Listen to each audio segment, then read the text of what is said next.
Good morning, good afternoon, good evening, wherever you are, whatever you're doing, and welcome to an Anfield Index special.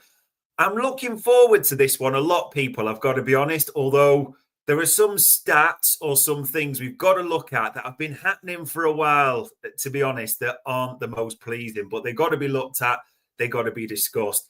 And the reason they've got to be discussed is I managed to snaffle him. What could you want but the football data editor at Opta Joe, the main man at Stats Perform? You'll have seen him on LFC TV. Mike Reid is here with us. Mike, how are we doing? Yeah, as well as we can be in an international break after Liverpool are struggling for form and it's freezing cold outside. But other than that, we're all good. It's all good. We are all good to an extent, and the football's back. The main stuff comes back on Saturday. But I mean, if you haven't seen it, people, I've got to show this because fair play, and he probably will be bashful about this, but this is an absolute work of art. This one on Michael Reid Substack. What's happening to the champions? A question that I bet we've all been thinking about or looking at for quite a while. And I suppose there's bits I want to go into this so much, Mike, and specific elements of the article and the stats as well. Yeah. Was this almost I don't know, was this a labor of love? Was this like, all this is factual, but it kind of gets sadder the more you read, but it's all factual, isn't it? Yeah, normally for my Substack, I just sort of write on individual games and I end up just reviewing the individual games. But we've now got to a point where we've lost that many games, 5 of the last 6 in the Premier League, 7 or 10 all comps, where I was thinking it's more than just reviewing one game now. I've got to look at what is causing this or what's behind all this. Yeah. So it was kind of, I didn't want to rant, but it kind of was a rant of, this is what I've seen. I'm no tactics expert. I'm not going to pretend to be, there's a reason I'm not working for Liverpool or something like that. I'm just writing it on Substack. But I just thought I've got to get out from what I see with the data in my job working for Opta. And I sort of, I'm in a position where I can explain it more than people who don't have access to that sort of the numbers and things like that. So yeah, a labour of love is a good way of putting it. But not a pleasant thing to write, but it's out there now. It is out there. And I suppose when I look at the themes and I read the article, which I've done a couple of times, it's things that, and you'll know this obviously from the stats world, but what people just talk, people who watch the match, go to the match, they're talking about things like long passes and our weakness on that, the pressing or the lack of pressing, the build up, how slow, how it seems to be struggling, giving away cheap goals, missing big chances, which we've still seen plenty this season, and the dreaded away form. Those are the things that your general fans talking about, aren't they? Yeah, I don't think I've not done anything that, I don't think you or I or any other Liverpool fan hasn't seen. People that go to Anfield regularly, they'll see it. And so I've not written about anything. I don't think that I'm not breaking any new ground or telling people anything new, but I'm just giving the data and the facts to back it up, essentially, and actually prove that it is what they're seeing is genuinely bearing out in the numbers as well. Yeah, a lot of things are coming under the eye test and bearing out in the wrong way, probably. So the first one I wanted to ask you a bit, so we'll jump around this article, people, because there's some great insights, not always the best to read, but you've got to explore them a bit. This first one, Matt, I mean, Liverpool have conceded 36 goals in 22 games. We were champions last season. I mean, 1.6 per game at the moment.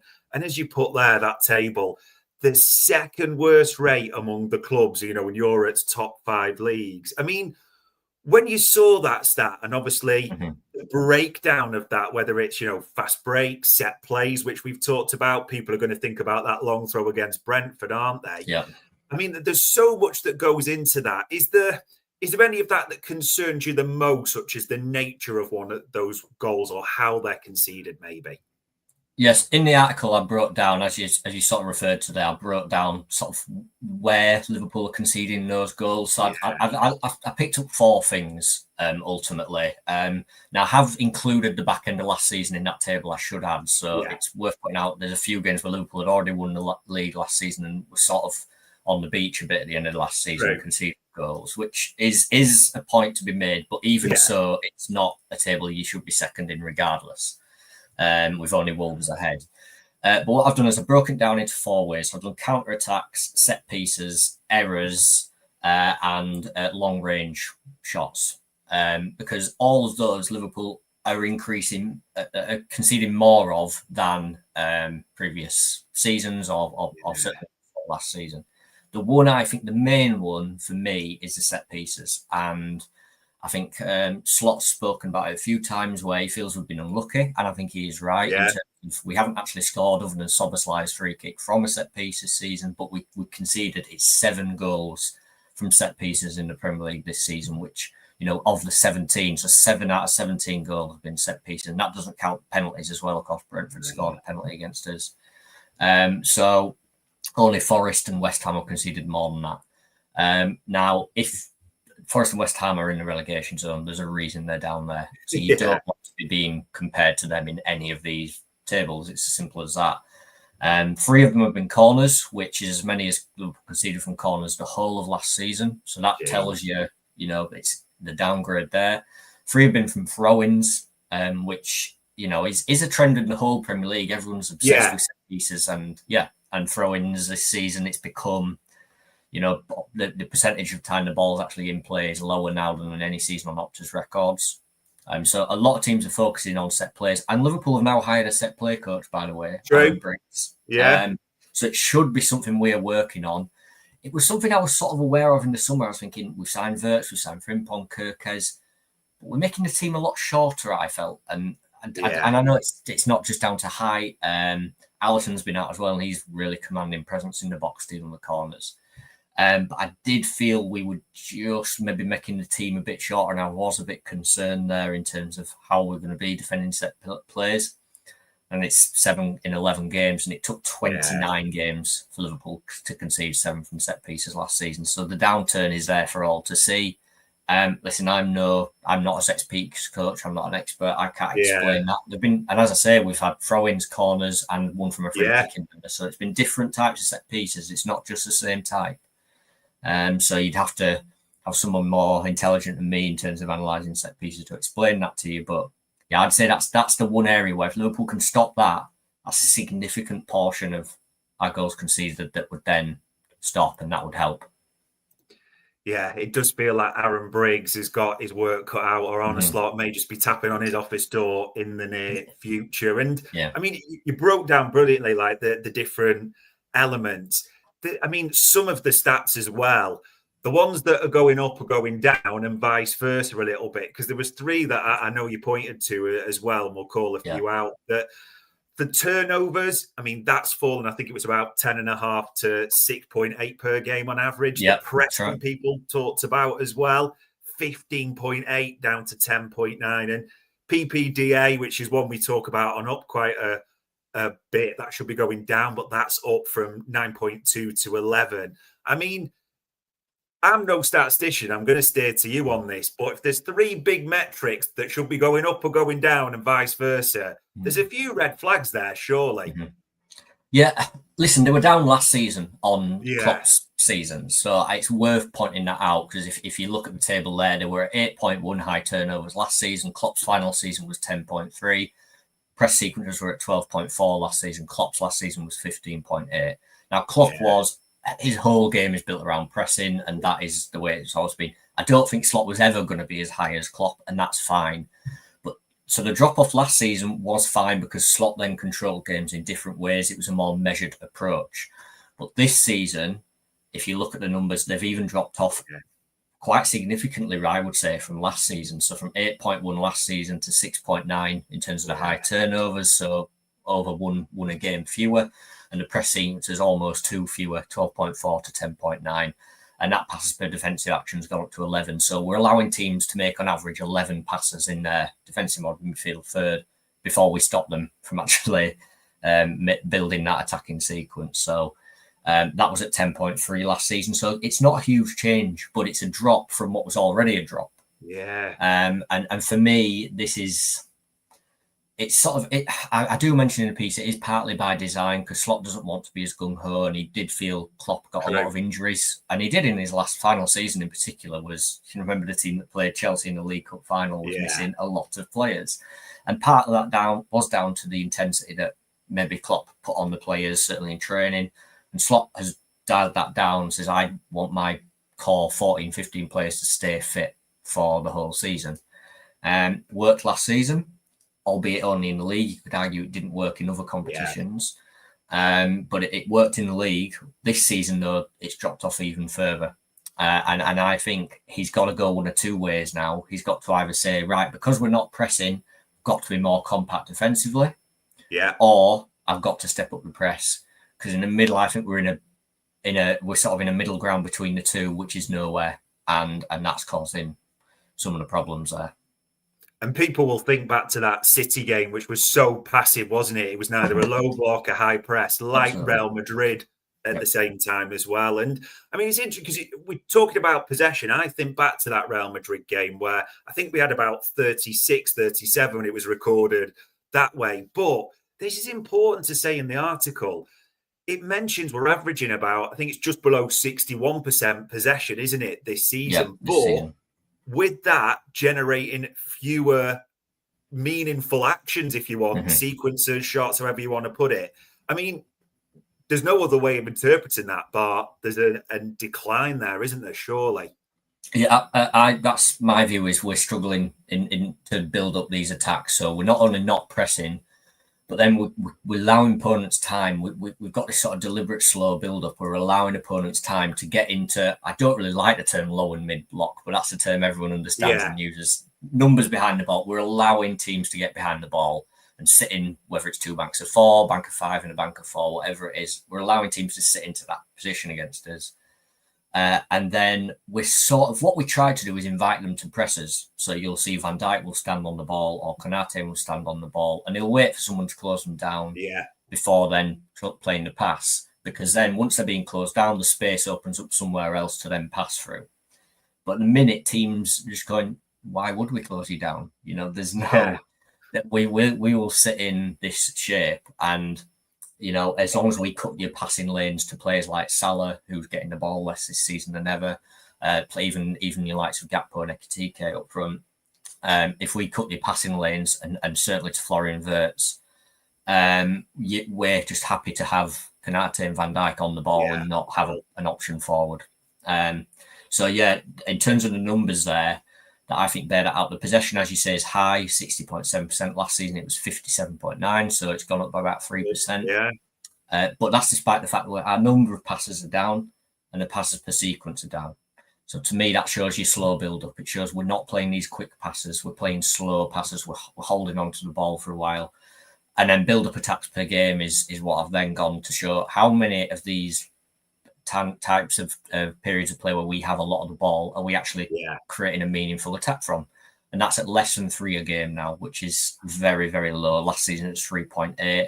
Klopp peaked at 4.4 in that 21-22 season with Thiago pulling the strings and he was brilliant at that. But so Liverpool, we've got 13 minutes into this podcast and we've shown two ways, presses and on the ball, where Liverpool are struggling at the minute. So, not a good sign.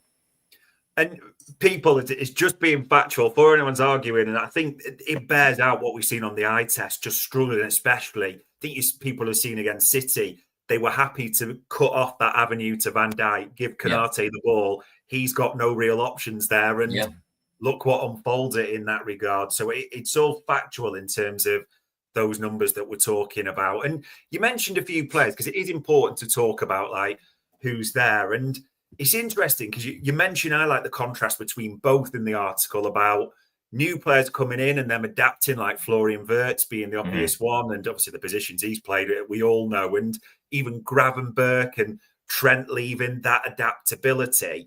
It's interesting because if I'm reading it right, the way you write about it, because everyone wants to go, it's this, it's that. Sometimes the answer is it's a combo of both. If the existing players aren't hitting the mark as you're bringing in the stats and the new players are adapting, it's just almost a toxic combination for this, isn't it?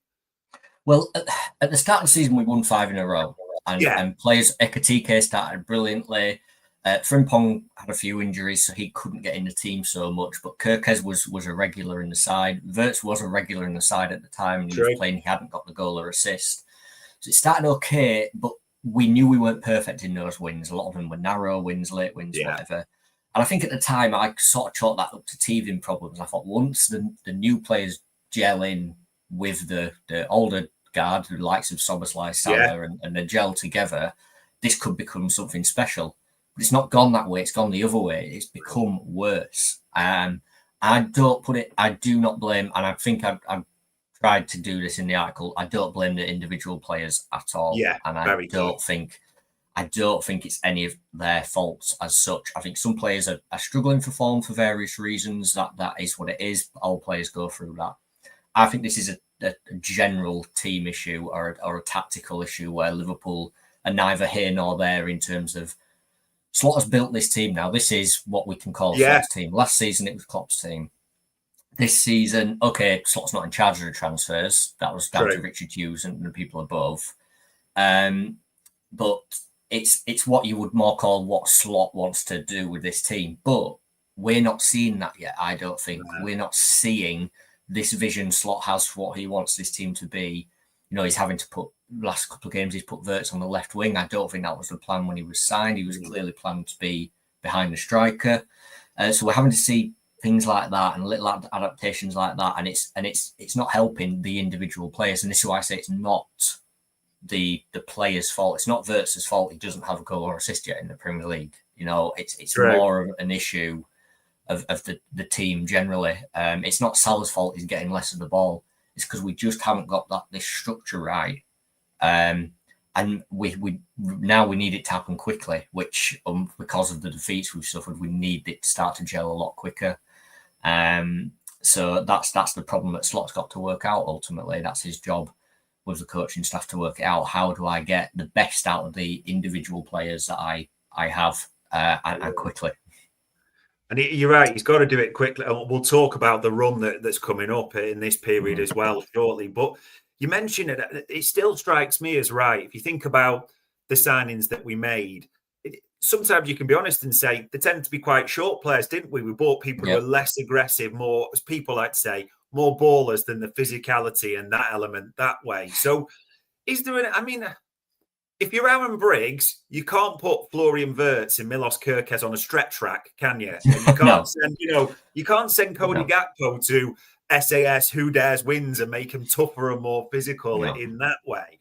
I suppose when you look at the numbers, especially on set pieces, are we going to have to suck this up for a while, or do you think there's anything when they look at the numbers and the way the goals are being conceded, they will be thinking about right now? Well, I would say a lot of it is second balls at the minute. Man City scored. It was a second ball from a corner. Okay, it was a shot from outside the box, but we didn't quite clear the lines properly. Even a couple of the throw-in goals have been a Crystal Palace winner against us. We cleared it initially, and then it comes back in. The Newcastle goal from a throw-in, we cleared it initially. It comes back in. So it's actually the initial clearing of the set pieces, to me, seems okay. It's then we're not then picking up that second ball or getting out of the defence quick enough. Now, that's probably what needs to be worked on. And that's nothing to do with player physicality. That's nothing to do with player height. That is get out. You know, once you've won that initial header, and it's generally Van Dijk or Konate.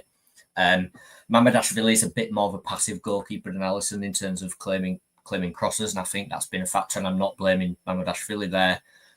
Because if we wanted him to come out for crosses more, I'm sure we'd be telling him to and trying to get him to. So there is clearly a reason we're saying you just guard the goal. And we do have Konate and Van Dijk in that 6-yard box. We don't tend to have them mark players outside of it. And again, there's a reason for that. And those two should be the best ones at then getting out once the ball's cleared. It's then everyone else following that up. You know, if you look at the Man City goal, there was nobody closing down that shot, and that's not acceptable. And I think somebody in that team had to be going down and closing it down.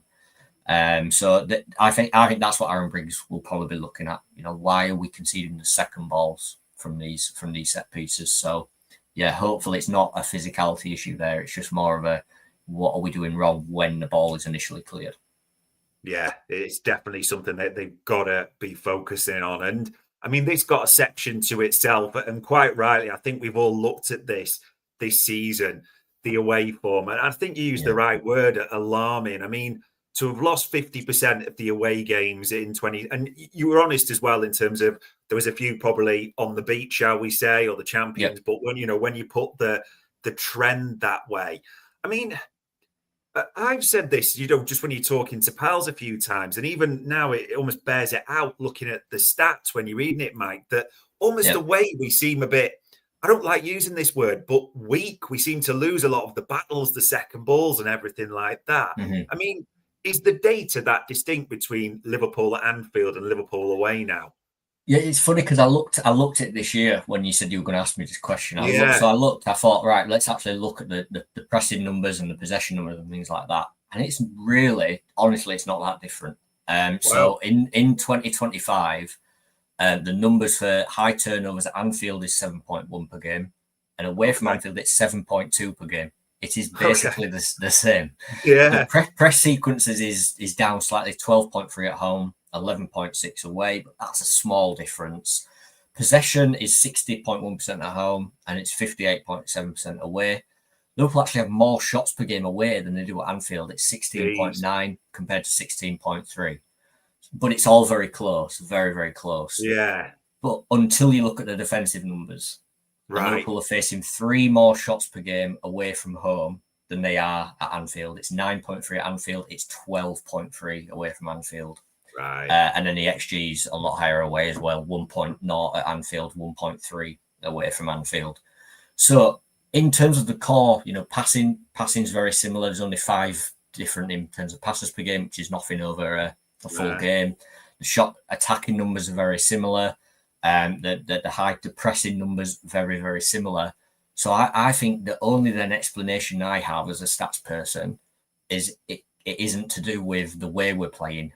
It's there must be a mentality issue there, or I mean, there is obviously having Anfield behind you is a massive weapon, and when you lose that, of course, it's going to be different, and maybe players are they're more cautious away from home, maybe, or the sort of thinking twice about things, and then that hesitation is leading to issues. Right. And obviously you got to deal with the fact that the home crowd's against you, and so it's hard for me to explain when the numbers are so similar, home and away, other than the defensive numbers, what's causing those defensive numbers to be so different. The only explanation I can give is that is the difference between being home and away, and that mentality of, we've got the crowd with us or against us, and we're finding it hard at the minute. And I personally think winning is a habit, which we were in last season, and losing is a habit. Now we can shrug off all the away defeats at the back end of last season. We can shrug off losing to Brighton and Chelsea when we rested everyone. We can shrug off losing to Plymouth in the FA Cup because were we that bothered at the time? No. We can shrug off losing to Spurs in the League Cup semi-final first leg because we overturned it. But suddenly you're shrugging off a lot of defeats here and you're saying, they don't matter.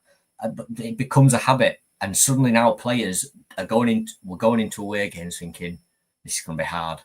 Instead of thinking we're going to win, we are coming here to win. And that's the only explanation I can give it. We've got into a habit of losing away games, and it's 7 defeats in the last 10 away from home since the Man City win back in February. So since then in the Premier League, it's 7 out of 10 away defeats, last 4 in a row. It is a habit, I think, and that's all I can explain. And it's a habit we've got to work hard now to get out of. Yeah. We've got to change it and fast, but you're right, it does, and it kind of alludes to that in the piece around the habits and the way things are building. And speaking of that word, I mean, you almost expect it. You see it on the eye test. You've been this season, well, we're going to go 1-0 down quite quickly, probably from a set piece, so we'll start playing there. And you call out the numbers as well of how many times Liverpool concede first. That probably, is it similar for you? That's coming down to maybe a bit of a mentality, because it seems gone. I know this isn't statistical, but the old days of keep it tight, especially away from the first 20, give nothing. It does seem habitual to concede that goal. I think this has been a thing. I think this was even a thing before Slot. I think this was a thing in Klopp's final season because last season under Slot, we gained the joint most points from losing positions. So we fell behind a fair amount last season. Yeah, and the difference is we managed to come from behind. Whereas this season, we haven't gained a single point from losing. We've lost every time we've gone behind. True. So I think this is a long-term thing where I think we are purposefully starting slow in games. I truly believe that we feel our way into games, invite the press, as we spoke about earlier. We want teams to try and press us and then tire them out, basically, and then expose that later on in games. And how many times last season did we see Slot make a halftime change or just tweak something and it worked perfectly? Yeah. This season, the tweaks are not working. That's the difference between what's happening. So for me, these slow starts, they've got to stop now because it's costing it. Last season, it wasn't costing us. Yeah. When was the last time? And against Everton, we went 1-0 up early. But how often do you see Liverpool go 1-0 up early in a game? We generally don't do it. Atletico, we did, but that was Champions League.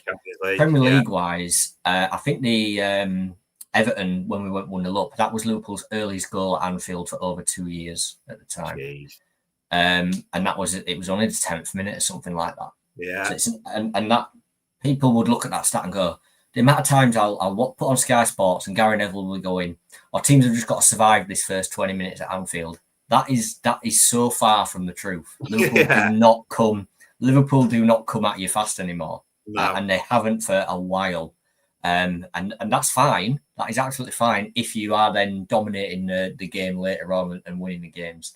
The issue is at the minute we're not, and we're doing this slow start, and it's now leading to conceding goals. 5 out of our 11 games this season, we've gone 1-0 down in the opening half an hour, and that's way too much. You can't win the league. You can't sustain that. It's as simple as that. So I think these slow starts, maybe you've got to be replaced by something a bit quicker. And you can't just click your fingers and flick a switch and change that. So that's where Slot's paid the big bucks. So he's got to work it out. I think that's a massive issue for us at the minute, is that we're purposely doing these slow starts, and the habit is there now, and it's hard to get out of that. Does it? I mean, yeah, the bad habits, the slow starts, and in a weird way, we're nearly 28 minutes into this, and I'm enjoying sort of breaking it down. But probably someone, and a few in the chat panel are talking about it. I understand this. There's been a huge focus for the stat side, and even just across the board, long passes. Because Arne Slot's mentioned it about 86,000 times in press conferences as well, and you mentioned this as well. I hate saying this, but almost it bears out with the facts you put in the article, Mike. There is almost a bit of a blueprint there to getting it to Liverpool or beating them, isn't there? Go long quickly. You tend to get joy, as the stats show.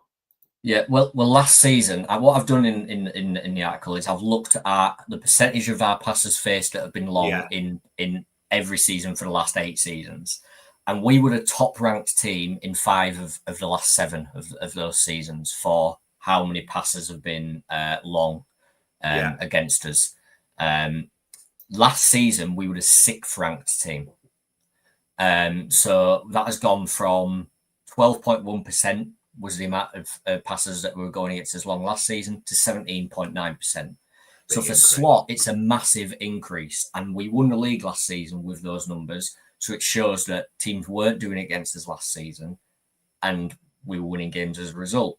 This season, it's up to 17.9% of the passes we face is long, and it was close to 20% before the Man City game. Man City don't play the long passing games, so it was closer to 20. We're talking 1 in 5 then before the Man City game were long passes, and it's working. Of the 5 games we've faced the most long passes in the league this season, we've conceded at least 2 goals every single time.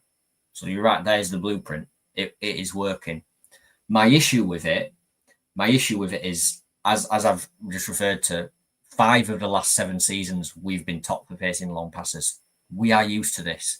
How many times do we see Van Dijk and Joel Matip back in the day would win the header for these long passes? We are so used to facing these long passes. So you look, it's 17.9% is high, but it was at 17.5% the season we nearly won a quadruple.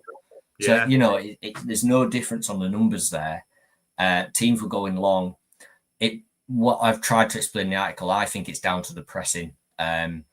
When we were pressing under Klopp, teams had to go long because it was the only way to escape the press. You're not going to short pass your way out of a Jurgen Klopp press with Salah, Firmino, Mane closing you down. You're not going to short pass your way out of it. So they went long, and then Van Dijk and Matip would win the header. Fabinho or Henderson would win the second ball, and there we go again. This season, we're not pressing. Teams have time on the ball. The issue we then have is that teams can pick out these long passes, and what we've done this strange thing where McAllister and Gravenberch have been asked to go further forward this season. Yeah. But it just means the midfield isn't then there. So when teams can basically, that's why so many of the passes we're facing along just bypass the midfield and go from defence to attack with one ball. Van Dijk and Konate's aerial numbers are still great. They're still winning most of the headers. But the issue is the midfield then isn't there to pick up the second balls like it was in the past. And that's why it's working against us. So again, I think Slot's got to make a tweak there. Is I've got to up the press and say we're going to hurry these long balls and make them so they're not being picked out to an attacker. They are just rushed boots forward. Yeah. Or Gravenberch and McAllister or Szoboszlai or Jones or whoever it is have to sit, and they have to sit. And so we have to go one of two ways. And again, as I said earlier, we're caught in the middle of both, where we're doing neither. We're not pressing, but we're not compact either. And that's a dangerous place to be. Yeah, it does sound like we're getting, there's so much that can be tweaked. And I mean, we've talked there as well about, say, long balls, the press, how that could be refined. We've even seen, Szoboszlai come back into that kind of 10 and him moving up there to sort of try and combat that a little bit. And I know it's never this simple, but in terms of the underlying numbers and what you're seeing, and we've spelled out there across the board, can Slot make some of these tweaks, do you think, quickly? Is there a few things he should just be like, right, we need to sort that as we come back for this run-in straight away and we can get joy here? 100%. And the one thing I wouldn't do is now start with a high press.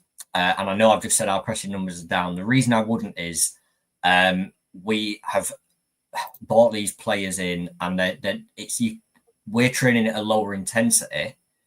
And I don't think we have the intensity to start pressing teams, and it might cause us injuries and make it worse in the future. We're about to lose Salah to the African Cup of Nations, so we're going to lose an attacker there. So I think that the tweak I would be making there is I think we've got to do the more compact, and I think we've got to say to the two sitting midfielders, Gravenberch and generally McAllister, might be Szoboszlai or Jones, they've just got to sit in front of the back four, basically. That will do two things. It'll make us more compact. Teams can't just boot it long and win the second ball because we will have the bodies back there. The other thing it will do is give Florian Wirtz the entire attacking midfield on his own, because at the minute he doesn't have that. McAllister's joining him, Szoboszlai's joining him, somebody's there with him, but taking up the space that I want him to be in personally. So I think it will do two things. It'll make us more compact defensively, make us less susceptible to these long balls, and it'll then also give Florian Wirtz more space in the positions we want him to be in, which then we can build an attack from. So for me, that would be the instant tweak I would make. The other thing it would probably allow you to do if your two holding midfielders are sitting is allow your fullbacks to get forward more. Because Kirk at the minute, we've all seen him being shackled. And I think we need to see play to his strengths. And don't overcomplicate things. Look at the players we have and think, what are they good at? And just tell them to do that, And so for me, Kirkes and Bradley or Frimpong should be bombing forward. Salah should be then coming inside, with Frimpong or Bradley on the overlap. That allows Salah to get in the box more, which we're struggling to do. It allows Gakpo to come inside and have Kirkes on the overlap. Yeah. But all the while, you've got Van Dijk, Konate, Gravenberch and McAllister sat together as a four at the back, and they're not coming forward. For me, I think that would be tactically the tweak I would make that would, I think, change a lot for Liverpool and improve a lot for us in terms of it would certainly stop us looking so porous at the back, first and foremost. And then, as I say, hopefully play to the strengths of some of our other attacking players. If you've got your fullbacks bombing on and someone like Wirtz can play passes into them, I think that on paper to me, that would work. And it's not a tweak that would take too much on the training ground to do either.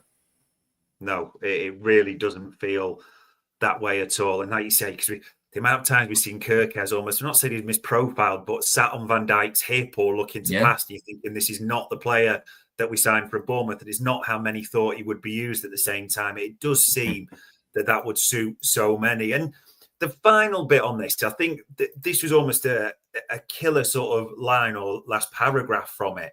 So just reading that, people. But November, December is a chance now for Slot to right some wrongs. He proved what a good manager he was last season, but now he has to do it again under different circumstances. Liverpool's season rests on this month and a half. And when you look at, and we've mentioned some of the teams there, Mike, to be honest, you've got to be honest, this run up until sort of New Year, it's teams right at the bottom. So teams you know are probably going to be going long against us a lot of the time, aren't you? He's got to start getting this right, or the pressure's just going to crank up, isn't it? I think you've hit the nail on the head there. These teams, it's all well and good saying we've got 5 of the bottom 6 still to play. We haven't played these teams. There's only Burnley down there that we have played. But those teams are going to do what Brentford did, what Palace did, what Man United did. They're going to go long against us. And if we don't prove that we can handle it, we've got Forest at the weekend, who under Sean Dyche, since he's come into the Forest setup, they've played the second most long passes in the league. Yeah. So it shouldn't be a surprise to us what they are going to try and do on Saturday. If it wasn't at Anfield, I'd be incredibly concerned about that game. But generally, our Anfield form's been good. And the other than the Man United game, which sort of shows to you that's a blueprint for Forest there. And what happened in the Man United game, we conceded early and we conceded from a set piece. And, Forest are more than capable of doing that to us as well. There is absolutely, they did it to us last season. We didn't beat them home or away. Okay, there's a new manager now. Okay, they're lower down the league now than they were last season, but they will do what we have struggled with all season. So it's all well and good saying, our next games are against Forest, they're against West Ham, they're against Leeds and Sunderland. Sunderland have started well. These teams are going to do what Crystal Palace, Brentford and Man United beat us by doing. So this is now on Slot.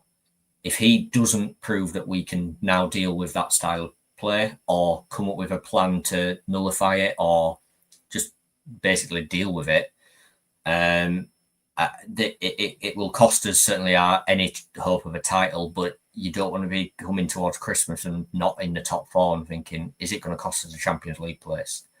So that's where I'm saying the season rests on this time now. If he doesn't prove now that he can cope with that style of football, then it is going to be a fight on for the Champions League for the second half of the season rather than a fight for the top 2 or 3 places in the Premier League, which is where we want to be. Yeah, which is exactly, you think of the opposition. There's a good comment there in the chat panel. I'm not looking forward to playing against Ballard because Sunderland are in that mix and those teams as well, aren't they? So they are going to throw it long. We know Forest have got a few behemoths, haven't they? Like Milinkovic and players like that at the back. Yeah. So they've got to get it right. I mean, the only other one, and I know I probably didn't mention this, and it's not to get into transfer talk, but Antoine Semenyo was being linked a lot. And a lot of people saying this, Mike, it's interesting because a lot of people are like, this will solve a lot of the woes. But Antoine Semenyo can't play at centre-back. Antoine Semenyo can't sort of play in a double pivot in the midfield.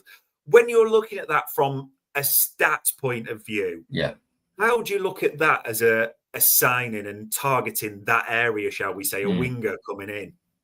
Well, there's a few things I should comment on that. I mean, firstly, he's going to the African Cup of Nations, isn't he? He's with Ghana. I don't know if Ghana, I don't think they were. I don't think not qualified. Right, that saves us there. But I think the one thing that he does that maybe our attack doesn't do at the minute is he can press. Bournemouth's pressing numbers are phenomenal. So what he does bring is that work rate that maybe our attack. Ekatike is a very hard worker, and Wirtz does covers a lot of ground as well.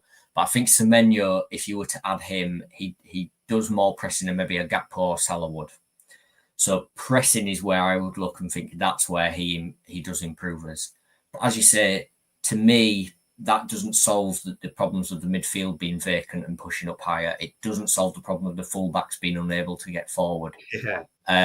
So I think he's a fantastic player, and the price at 65 million to me seems a very good deal for him at 25, 26 years old. And he's homegrown as well, which is also something we lack, and so I think that's worth mentioning. But I think the work rate is where he ticks the boxes for me.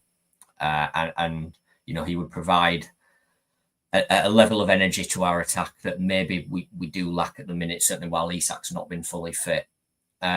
So I can see both sides of it, but yeah, I totally agree with your point. He doesn't solve the problems we've spoken about in this podcast in any way, shape or form. He doesn't solve the midfield or the defensive issues. Which is something that Arne Slot, Aaron Briggs and Liverpool need to solve very, very quickly. As was said there, it is a pivotal period coming up, whether it's set pieces, long balls, Liverpool have got to sort things quickly. All it leaves me to say is, for answering every question, for going in depth, for explaining it to the layman as well, Mike, it is massively appreciated for that. Thank you. Thanks for having me. And ladies and gents, that was an AI special for Anfield Index.